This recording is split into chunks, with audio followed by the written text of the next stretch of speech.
Les enquêteurs croient avoir trouvé l'assassin de Frances Craig, un certain Cortez Butler. Ils doivent maintenant découvrir ce qui a fait d'elle sa cible. On ne voulait pas montrer notre jeu. On se faisait discret sur nos intentions, en attendant de déterminer quelle approche on allait utiliser pour suivre cette piste. Le jour où on mettrait la main sur Butler, il fallait que tout soit en place, parce que ce serait sans doute notre seule chance de savoir quel rôle il avait joué dans cette affaire. Ils ont contacté son agent de libération pour en apprendre davantage sur lui et ils ont du même coup demandé un mandat pour obtenir ses relevés téléphoniques et tout autre renseignement pertinent. Sur les relevés téléphoniques de Cortez, on pouvait voir qu'il avait fait le trajet entre Détroit et Jackson au cours des 24 heures précédant le meurtre. Les tours cellulaires nous indiquaient clairement qu'il avait roulé sur l'autoroute I-94. Puis il éteint son téléphone, juste au moment où le meurtre a lieu. Le signal réapparaît sur la route I-94 vers 2h11 lorsqu'il rallume son appareil.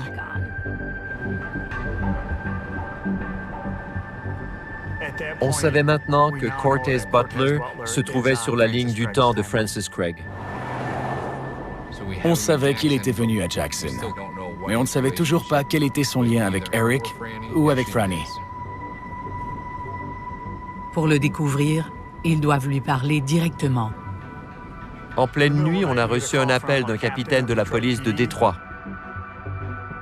La police de Détroit a retrouvé Cortez Butler. L'enquêteur Sullivan et moi avons immédiatement pris la route pour Détroit.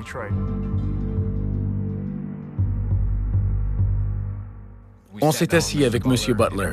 On s'est présenté. Et on lui a dit qu'on venait de Jackson pour voir si cette information le ferait réagir. On lui a demandé quel lien il avait avec la ville, s'il avait des connaissances là-bas, ou s'il avait eu des raisons de s'y rendre. Il a répondu que non. Je lui ai montré le rapport de laboratoire indiquant que son ADN avait été prélevé sur une attache autobloquante trouvée sur les lieux d'un homicide. On lui a demandé s'il avait été embauché par M. Wolfe ou s'il connaissait M. Wolfe. M. Butler nous a lancé un regard vide et a répété qu'il n'était jamais allé à Jackson. C'était un individu très froid. Il était complètement impassible. Il a demandé à retourner dans sa cellule.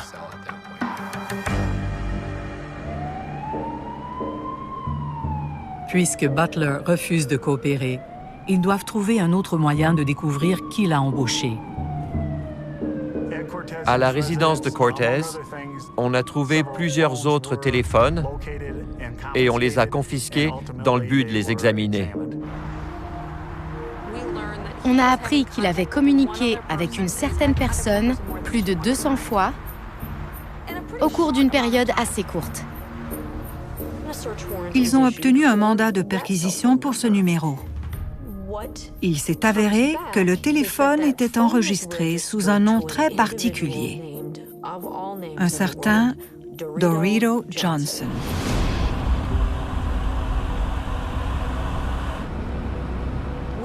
On se doutait que Dorito Johnson n'était pas un vrai nom et que le propriétaire du téléphone avait utilisé un surnom ou un faux nom. On a demandé à nos agents d'infiltration sur le terrain s'ils connaissaient ce nom. Et ils ont pu nous dire que Dorito Johnson était Clifford McKee.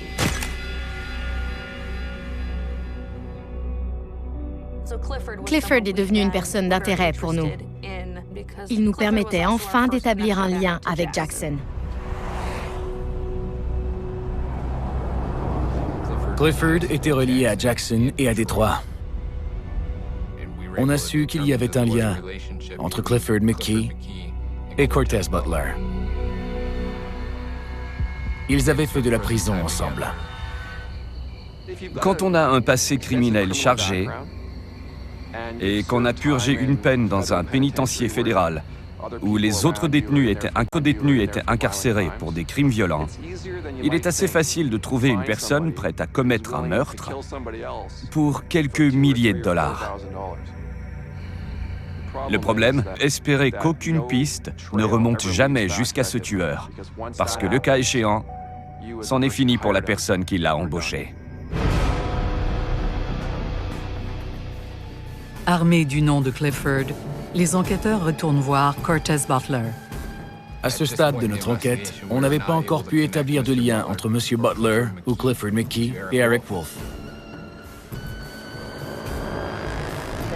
Ils devaient le faire parler. Ils lui ont dit « On sait que vous êtes impliqué.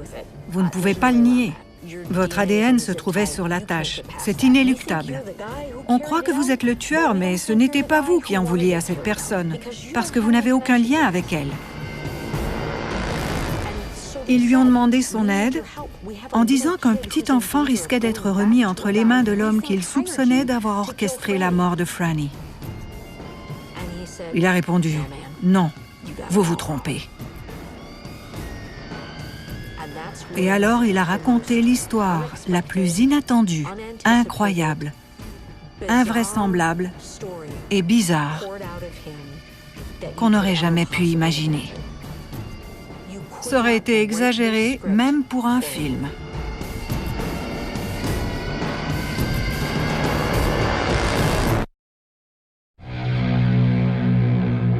Les enquêteurs ont mis la main sur Cortez Butler, mais ils doivent encore découvrir qui l'a recruté. Butler nous a raconté toute la séquence d'événements en nommant tous les intervenants dans cet homicide.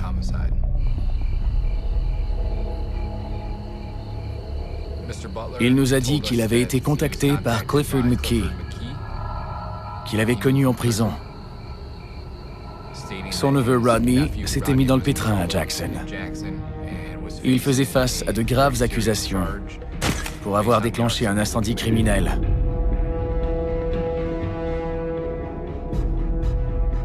Ce qu'il voulait, c'était faire disparaître un témoin.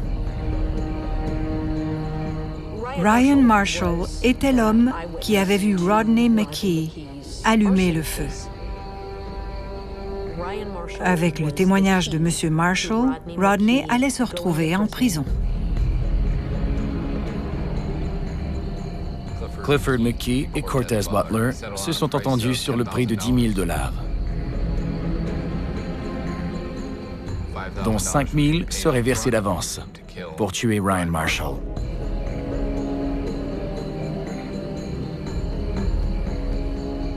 Tandis que les enquêteurs recueillaient les aveux de Cortez, l'enquêteur Sullivan semblait prêt à bondir de sa chaise.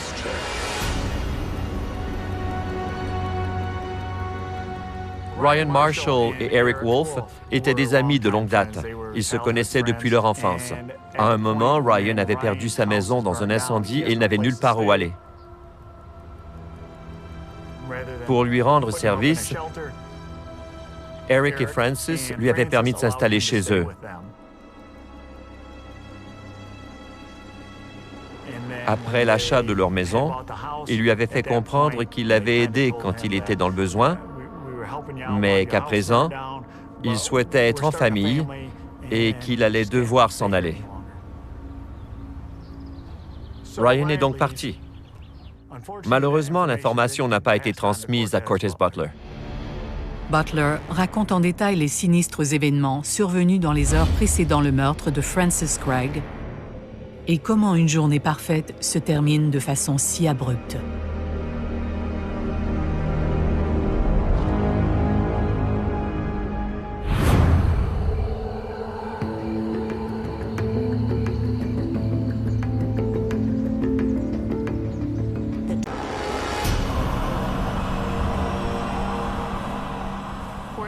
Cortez roule de Détroit à Jackson.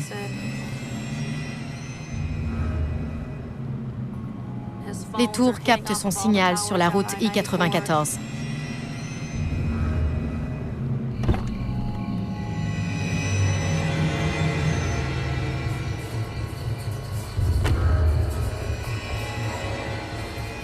Il traverse les cours et entre par la porte de garage.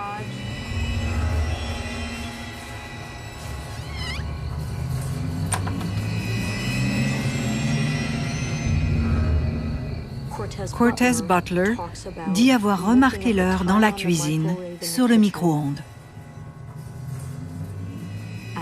Il était 1h42.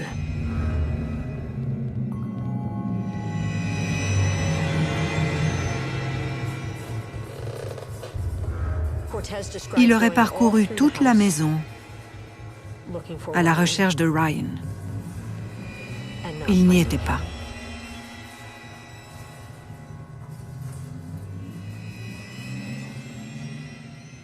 Mais il a trouvé Franny dans son lit. Il a raconté qu'il l'avait bâillonnée, qu'il lui avait attaché les poignets et qu'il lui avait demandé où était Ryan. Mais elle tentait de le regarder. Alors, pour reprendre ses mots, il devait l'éliminer. Il la poignarde à répétition. Il la tue. Et il la tire hors du lit.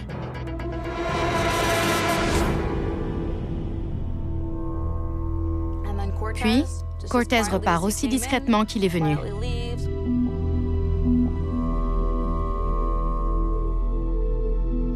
C'était une description factuelle dépourvue de toute émotion. Il ne semblait pas du tout ébranlé.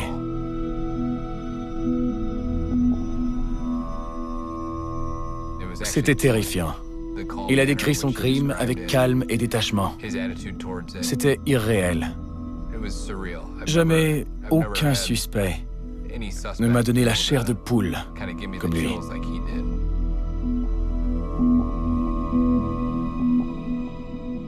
Il nous a assuré que Eric Wolf n'était pas impliqué. Il ne le connaissait pas et ne savait rien sur lui.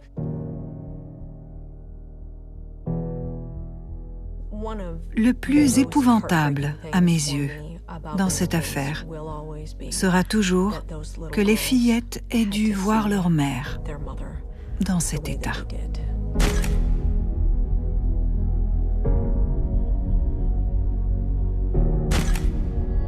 C'est tragique.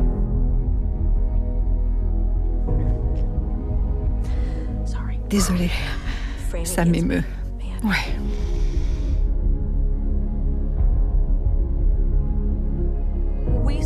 On voit beaucoup de crimes haineux dans le cadre de notre travail de procureur.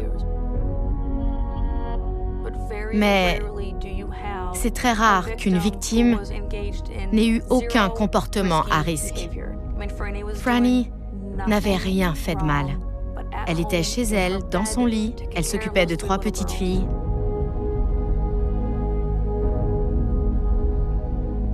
Et à cause de 3 hommes méchants et pleins de haine, elle a perdu la vie. C'est la définition même d'un dommage collatéral. Le 7 octobre 2015, Cortez Butler est accusé de meurtre au premier degré. Clifford McKee et Rodney McKee sont également accusés de sollicitation de meurtre et de meurtre au premier degré. Au tribunal, on n'a rien manqué du procès. C'était pour ma fille. Elle l'aurait fait pour moi. Ça n'a pas été facile. Mais finalement, le jury a vu juste. Ils ont été condamnés à la prison à vie sans libération possible. Leur jugement est actuellement en appel. Cortez Butler aura une place spéciale en enfer quand il finira par mourir. Je vous le garantis. Cet homme est un sociopathe impitoyable. Franny était la meilleure fille que j'aurais pu avoir. Les enquêteurs ont fait un travail formidable. Je leur suis reconnaissant d'avoir mis ces hommes derrière les barreaux pour le reste de leur vie.